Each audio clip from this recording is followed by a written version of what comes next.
প্রথম একটি ক্লাসে আজকে আমরা করব মাধ্যমিক জীবন বিজ্ঞানের দ্বিতীয় অধ্যায়ের কোষ চক্র বা সেল সাইকেল সম্পর্কে। কোষ চক্র কাকে বলে? কোষের বৃদ্ধি এবং কোষ বিভাজনের যে দশাগুলি চক্রাবর্ত আবর্তন তাকেই বলা হয় কোষ চক্র। আমি একটা সেল সাইকেল এখানে এঁকে নিচ্ছি। কোষ চক্রটা যেহেতু চাকা, ওই জন্য গোলাকার করেই দেখাতে হবে আমাদের। এই কোষ চক্রের কিন্তু দুটি দশা থাকে। কোষ চক্রের ফেজেস কতগুলো থাকে? দুটি দশা থাকে। নাম্বার 1 ইন্টারফেজ দশা এবং নাম্বার 2 মাইটোটিক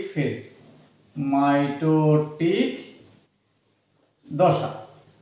ঠিক আছে, এই মাইটোটিক দশা কিন্তু প্রত্যেকটা দশা আবার ভাগ আছে।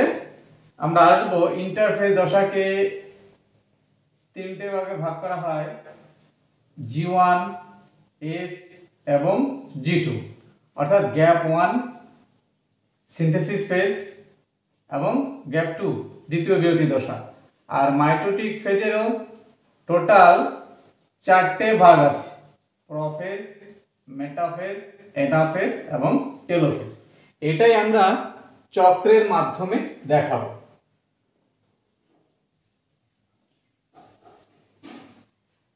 এই দশাটা এটা ধরে নিলাম G1 দশা, তারপরে দশাটা S দশা, নেক্সট দশাটা G2 দশা এবং এটা হলো M দশা। এবং এই M দশার টোটাল 4টে ভাগ আছে, প্রোফেজ, মেটাফেজ, অ্যানাফেজ, টেলোফেজ। তাহলে এইখান থেকে শুরু করে একদম এই জায়গাটা, অর্থাৎ এই সম্পূর্ণটা পর্যন্ত, অর্থাৎ মাইটোটিক ফেজের আগে পর্যন্ত যে নিউক্লিয়াসটা থাকে সেটাকে বলা হয় ইন্টারফেজ নিউক্লিয়াস। তাহলে এই দশাটাকে বলা হয় ইন্টারফেজ দশা। G1 দশা বা প্রথম বিরতি দশা বা গ্যাপ 1 দশা। এইখানে গিয়ে তো যখন এই দশাটা সম্পূর্ণটা লাল মার্ক যে করলাম সেটাকে বলা হয় মাইটোটিক দশা বা মাইটোটিক ফেজ। তাহলে এখানে কি কিন্তু কোষ সেল ভাগ হয়ে যাবে দুই ভাগে এবং প্রত্যেকটা সেল কিন্তু আবার পুনরায় চক্রের মধ্যে ঢুকে পড়বে। মানে এখান থেকে একটা সেল গিয়ে দুটো ভাগে ভাগ হয়ে গেছে। তাহলে পূর্ববর্তী কোষ বিভাজনের শেষ থেকে এস দশার শুরু, এই যে দশাটা সেটাকে বলা হয় G1 দশা। এখানে কি হয়? এখানে হলো আমাদের যে কোষীয় অঙ্গাণুগুলো, আগে আমরা পড়েছি কোন একটা ক্লাসে যে মাইটোকন্ড্রিয়া, সেন্ট্রিওল, রাইবোজোম, এদের সংখ্যা বৃদ্ধি পায় এবং এখানে ডিএনএ সংশ্লেষের জন্য প্রয়োজনীয় উৎসেচক সংঘটিত হবে। বুঝতে পেরেছি? আর মেন কাজ হলো যে কোষীয় অঙ্গাণু যারা আমাদের কোষ বিভাজনে সাহায্য করে তাদের সংখ্যা কিন্তু কি মাইটোকন্ড্রিয়া, তারপরে সেন্ট্রিওল বা সেন্ট্রোজোম এবং রাইবোজোম, এদের সংখ্যা মেইনলি বৃদ্ধি পায় G1 দশায়। শুধু যে ডিএনএ উৎসেচক খরিত হয় তাই নয়, বিভিন্ন প্রকার mRNA গুলো সংশ্লেষিত হয়। আর এস দশায় কি হবে? ডিএনএ রেপ্লিকেশন হবে, ডিএনএ 2C থেকে হয়ে যাবে 4C, ডিএনএ পরিমাণ দ্বিগুণ হয়। ক্রোমোজোমের সংখ্যা কিন্তু বাড়ে না, ক্রোমাটিড গুলো ভাগ হয়ে যেতে পারে। ঠিক আছে, তাহলে এই মেন কাজটা কিন্তু এস বা সংশ্লেষ দশায় ঘটবে। এবার G2 দশা, G2 দশার পরিধিটা কতটা? S দশার শেষ থেকে M দশার শুরু পর্যন্ত হলো G2 দশা। এইখানে কিন্তু ডিএনএ এর পরিমাণ কি হবে? 4C থাকে, কোষের আয়তন অত্যধিক হারে বৃদ্ধি পায় এবং কিছু পরিমাণে প্রোটিন, আরএনএ সংশ্লেষিত হতে পারে। আর কি হবে?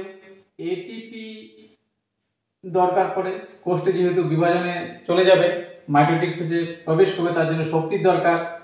এবং ডিএনএ অণুর যদি কোনো রিপেয়ারিং এর দরকার পড়ে, মেরামতের দরকার পড়ে, তাহলে G2 দশায় সেটা হবে। নেক্সট হলো মাইটোটিক দশা বা মাইটোটিক ফেজ। এটা 4টি উপদশার মাধ্যমে প্রোফেজ, মেটাফেজ, অ্যানাফেজ এবং টেলোফেজের মাধ্যমে সম্পন্ন হবে। বেমতন্তু তৈরি হবে এখানে, সেন্ট্রিওল গুলো দুপাশে অবস্থান করবে। আমরা পরে কিন্তু প্রত্যেকটা দশা ধরে ধরে আলোচনা করব। আর এই দশায় প্রথমে যে হবে, প্রথমে নিউক্লিয়াসটা বিভাজন হবে, তাকে বলা হয় ক্যারিওকাইনেসিস। তারপরে সাইটোপ্লাজম বিভাজিত হবে, তাকে বলা হয় সাইটোকাইনেসিস।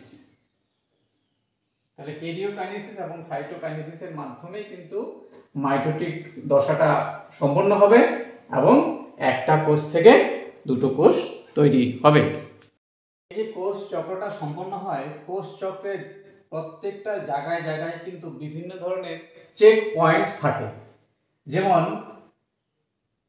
G1 দশা যে আছে সেখানে G1S চেক পয়েন্ট থাকবে, S দশায় থাকবে S চেক পয়েন্ট, এবং G2 দশায় থাকে যে চেক পয়েন্টটা তার নাম হলো G2M চেক পয়েন্ট, এবং M দশায় থাকবে M চেক পয়েন্ট। তাহলে এই টোটাল 4টি চেক পয়েন্ট থাকে। কিছু কিছু বইতে 3টির কথা বলা আছে। তো এই চেক পয়েন্ট গুলো কি করে, যে ডিএনএ ঠিকমতো রেপ্লিকেশন হলো কিনা, ডিএনএ অণু যদি ক্ষতিগ্রস্ত থাকে এস দশায়, তাহলে পরবর্তী দশায় কিন্তু কোষটা ঢুকতে পারবে না, অর্থাৎ G2 দশায় ঢুকতে পারবে না। সেই ক্ষেত্রে এটাকে রিপেয়ারিং করতে হবে। এই যে এবং একই কারণে প্রোটিনটা ঠিকমতো আছে কিনা, তাহলে সে এম দশায় ঢুকবে এবং এম দশায় চক্রটা ঠিকমতো চলার জন্য এম চেক পয়েন্ট আছে সেখানে, সে দেখবে এবং সেখানে সিডিকে, সাইক্লিন ডিপেন্ডেন্স কাইনেজ নামক এনজাইম সাহায্য করে। বুঝতে পেরেছো? এই চেক পয়েন্ট যদি বিঘ্নিত হয় তাহলে প্রথমে কি হয়? টিউমার কোষের অনিয়ন্ত্রিত বিভাজনের ফলে টিউমার সেল তৈরি হবে। সেখান থেকে আরো দ্রুত হারে কোষ বিভাজনের পরে মেলিগন্যান্ট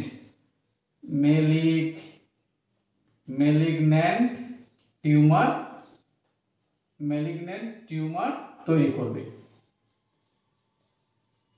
এবং এই টিউমার রক্তের মাধ্যমে বাহিত হয়ে বিভিন্ন জায়গায় কিন্তু পুনরায় কোষ বিভাজনের, অনিয়ন্ত্রিত কোষ বিভাজনের মাধ্যমে ক্যান্সার সেল তৈরি করতে পারে, ক্যান্সার কোষ তৈরি করতে পারে।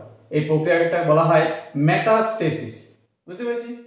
তাহলে যদি এরকম হয় যে কোষ বিভাজনটা যদি এই জায়গায় গিয়ে থেমে যায়, আর প্রবেশ করলো না, তাহলে সেখানে যে দশাটা হয় সেটাকে বলা হয় G0 দশা। কিছু কিছু সেল আছে যেখানে G0 দশা দেখা যায়। যেমন আমাদের ক্ষেত্রে স্নায়ু কোষে সেন্ট্রোজোম নিষ্ক্রিয় থাকে, সেখানে কিন্তু G0 দশাটা চলে আসে। বুঝতে পেরেছ? তাহলে এই হলো কোষ চক্রের যাবতীয় ইনফরমেশন। ভিডিওটি ভালো লাগলে অবশ্যই বন্ধুদের মধ্যে শেয়ার করবে এবং যারা আমার কাছে নতুন আছো তারা চ্যানেলটা সাবস্ক্রাইব করে দিবে। Tata, bye bye. আরো একবার স্বাগতম।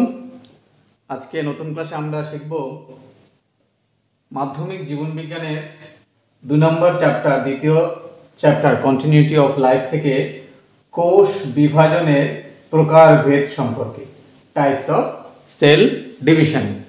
চলে আসি, প্রথমে দেখে নিই কোষ বিভাজন কাকে বলে। একটা কোষ যখন ভাগ হয়ে তার থেকে 2 বা ততোধিক কোষ তৈরি হবে তখন তাকে বলা হয় কি? কোষ বিভাজন। আর এই কোষটাকে বলা হয় মাতৃকোষ। যে কোষটা বিভাজিত হবে তাকে বলা হয় মাতৃকোষ। আর এই কোষ দুটোকে বলবো আমরা অপত্য কোষ। বুঝতে পেরেছি? তাহলে বিভাজনের মাধ্যমে মাতৃকোষ থেকে অপত্য কোষ তৈরি হয়। Next, types of cell division. Cell ডিভিশনকে বা কোষ বিভাজনকে তিনটি ভাগে ভাগ করা হয়। প্রথমটা হলো অ্যামাইটোসিস।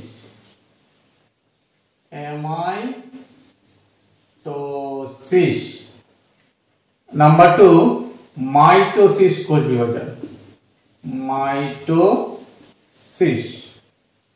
Number 3 meiosis, meiosis. ঠিক আছে? তাহলে কোষ বিভাজনকে আমরা তিনটে ভাগে ভাগ করতে পারি, অ্যামাইটোসিস, মাইটোসিস এবং মিওসিস। এই অ্যামাইটোসিসকে বলা হয় প্রত্যক্ষ কোষ বিভাজন। প্রত্যক্ষ কোষ বিভাজন কাকে বলে? অ্যামাইটোসিস যে প্রক্রিয়ায় মাতৃকোষ কোন রকম জটিল অবস্থার মধ্য দিয়ে না গিয়ে, অর্থাৎ বেমতন্তু গঠন করবে না, কেবলমাত্র মাতৃকোষের নিউক্লিয়াসটি এবং সাইটোপ্লাজম সহ প্রথমে কি হবে, ডাম্বেল আকৃতি ধারণ করবে। এই ডাম্বেল আকৃতি, এবং এই যে এটা নিউক্লিয়াস আমি যেটা এঁকেছি, এই নিউক্লিয়াসটাও চ্যাপ্টা হয়ে দুটা কোষের মধ্যে সমান ভাগে ভাগ হয়ে যাবে। পরবর্তীতে দুটা অপত্য সেল তৈরি হবে। ঠিক আছে? তাহলে এখানে এটা কোনো জটিল ব্যাপার নয়। কিন্তু কার মধ্যে দেখা যাবে? নিম্ন শ্রেণীর উদ্ভিদ এবং প্রাণীদেহে, যেমন ব্যাকটেরিয়া, ভাইরাস, ছত্রাক, এদের ক্ষেত্রে এই অ্যামাইটোসিস প্রক্রিয়ায় কোষ বিভাজন দেখা যায়। তাহলে অ্যামাইটোসিস প্রক্রিয়া কাকে বলে? যে প্রক্রিয়ায় মাতৃকোষ সরাসরি বেমতন্তু গঠন ব্যতিরেকে, অর্থাৎ বেমতন্তু তৈরি করবে না, বেমতন্তু গঠন ছাড়াই সরাসরি দুটি অপত্য বা একাধিক অপত্য কোষ তৈরি করতে পারে, তাকে বলা হয় অ্যামাইটোসিস কোষ বিভাজন। নেক্সট, মাইটোসিস বা এটাকে বলা হয় পরোক্ষ কোষ বিভাজন। কাকে বলে? এটা একটি কিন্তু জটিল ও ধারাবাহিক কোষ বিভাজন, যে প্রক্রিয়ায় মাতৃকোষ, কি মাতৃকোষ বলা হয় এটাকে? দেহ মাতৃকোষ, নিউক্লিয়াস এবং সাইটোপ্লাজম সহ একবার মাত্র বিভাজিত হয়ে দুটি সমসংখ্যক ও সম গুণ সম্পন্ন অপত্য কোষ তৈরি করে, তাকে বলা হয় মাইটোসিস বা পরোক্ষ কোষ বিভাজন। বা সংজ্ঞাটা এভাবে সাজাতে পারি আমরা, যে পরোক্ষ কোষ বিভাজন প্রক্রিয়ায় কতগুলি জটিল ও ধারাবাহিক বিবর্তনের বা পরিবর্তনের মাধ্যমে দেহ মাতৃকোষ একবার বিভাজিত হয়ে সমান সংখ্যক ক্রোমোজোম বিশিষ্ট দুটি অপত্য কোষ তৈরি করবে, তাকে বলা হয় মাইটোসিস কোষ বিভাজন। এটা কোথায় ঘটবে? উদ্ভিদের ক্ষেত্রে বেশি দেখা যায়, উদ্ভিদ এবং প্রাণী দুই ক্ষেত্রেই দেখা যাবে এদের দেহ মাতৃকোষে, অর্থাৎ উদ্ভিদের ক্ষেত্রে বর্ধনশীল অঙ্গ, মূলের অগ্রভাগ, পাতার অগ্রভাগ, যে অঙ্গগুলো বৃদ্ধি পায়, এবং আমাদের দেহ মাতৃকোষে এই মাইটোসিস কোষ বিভাজনটা ঘটবে। নেক্সট, মিওসিস কোষ বিভাজন, যে প্রক্রিয়ায় জনন মাতৃকোষ, কি জনন মাতৃকোষ পরপর দুবার বিভাজিত হবে। এটা যদি 2n থাকে জনন মাতৃকোষের নিউক্লিয়াস সংখ্যা, তাহলে প্রথমবার বিভাজনে কি হয়ে যাবে? হ্রাস পাবে, n হয়ে যাবে ক্রোমোজোম সংখ্যা। তারপরে হবে আবার সদৃশ বিভাজন, তার মানে n n, এইখানেও আবার বিভাজিত হবে n n। তাহলে কয়টি কোষ তৈরি হলো? 4টি কোষ পর পর। এটা হলো 1 নম্বর বিভাজন, এটা হলো 2 নম্বর বিভাজন। ঠিক আছে? যে পরোক্ষ কোষ বিভাজনে জনন মাতৃকোষ পরপর দুবার বিভাজিত হয়ে মাতৃকোষের অর্ধেক সংখ্যক ক্রোমোজোম বিশিষ্ট 4টি অপত্য কোষ তৈরি করে, তাকে বলা হয় মিওসিস কোষ বিভাজন। আর মাইটোসিসের ক্ষেত্রে কি কি হয়েছিল, ধর 2n, এটা ছিল দেহ মাতৃকোষ, বিভাজিত হয়ে এইখানে কিন্তু 2n হয়েছিল, 2টি অপত্য কোষ তৈরি হয়েছিল। এই জন্য এই মাইটোসিস কোষ বিভাজনকে বলা হয় সদৃশ কোষ বিভাজন। আর ঠিক একই কারণের জন্য যেহেতু ক্রোমোজোম সংখ্যা হ্রাস পায়, ওই জন্য মিওসিস কোষ বিভাজনকে বলা হয় হ্রাস বিভাজন। বুঝতে পেরেছি? খুব ইম্পর্টেন্ট টার্ম এটা, যে মিওসিস কোষ বিভাজনকে হ্রাস বিভাজন কেন বলা হয়। তাহলে এটা জনন মাতৃকোষ এবং উদ্ভিদের ক্ষেত্রে কিছু ছত্রাক আছে, তাদের রেণু মাতৃকোষেও দেখা যায়। রেণু মাতৃকোষ, জনন মাতৃকোষ মানে শুক্রাণু, ডিম্বাণু, এর যে প্রথম দশা গুলো থাকে সেখানে কিন্তু এই মিওসিস কোষ বিভাজনের মাধ্যমে সেল ডিভিশন হয়। তাহলে এই ছিল আজকের ক্লাস। ভিডিওটি ভালো লাগলে অবশ্যই বন্ধুদের মধ্যে শেয়ার করবে। Tata, bye bye.